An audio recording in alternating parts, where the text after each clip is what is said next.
അറിയൊരു watching ശേഷം like അടിക്കാതെ like ചെയ്യുക. ജീറോലേഷൻ അവരുടെ രണ്ടാമത്തെ കില്ലിന് വേണ്ടിയുള്ള ഒരു പോരാട്ടത്തിലാണ്. എന്തായാലും നമ്മുടെ ബ്ലിറ്റ്സിൻ്റെ ഒരു കില്ലും ഡാമേജിങ്ങളൊക്കെ കൊടുക്കാൻ നോക്കി. ബട്ട് എന്താണ് പൊക്കി വിട്ടു.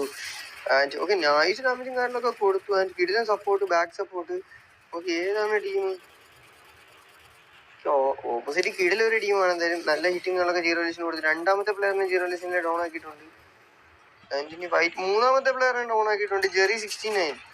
ഓക്കെ ഗൈസ്, നമ്മുടെ സ്ലോട്ട് നമ്പർ 6 ആണ്, RLI സ്പോർട്സ് ആണ്. RLI സ്പോർട്സ് അവിടെ 8ാമത്തെ കില്ലും ജെറി 69 എടുത്തിട്ടുണ്ട്.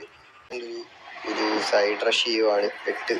ഓക്കെ 8 കില്ലും കാര്യങ്ങളൊക്കെ എടുത്ത് നമ്മുടെ MVP ആയിട്ട് നിൽക്കുകയാണ്. ഓക്കെ നല്ല ഹിറ്റിംഗ് കാര്യങ്ങളൊക്കെ കൊടുത്തു. ബട്ട് അമീൻ ചെയ്യാൻ അവിടെ നോക്കാക്കിയിട്ടുണ്ട്. ആൻഡ് ഓക്കെ ടോലി ഡിവൈനെ ഒരു പാത്തിന് നമ്മുടെ RLI സ്പോർട്സിന് ഒരു കിടിലൻ ഫൈറ്റ് ആണ്. എന്തായാലും ഫൈനലി നമ്മുടെ എയിംപോട്ടും RLI സ്പോർട്സ് അടിച്ചിട്ടുണ്ട്. ആൻഡ് അവർ വെയിറ്റ് ചെയ്തിരുന്നു. ആൻഡ് ഒരുത്തൻ ഓപ്പണിംഗ് വന്നു, അവനെ അടിച്ചിട്ടു. ആൻഡ് ഫൈനലി റഷ് ചെയ്ത് നമ്മുടെ ട്രൂലി ഡിവൈനെ വൈപ്പ് പിടിച്ച് അടിച്ചിട്ടുണ്ട്. എന്തായാലും നൈസ് ഒരു ഗെയിം പ്ലേ ആയിരുന്നു.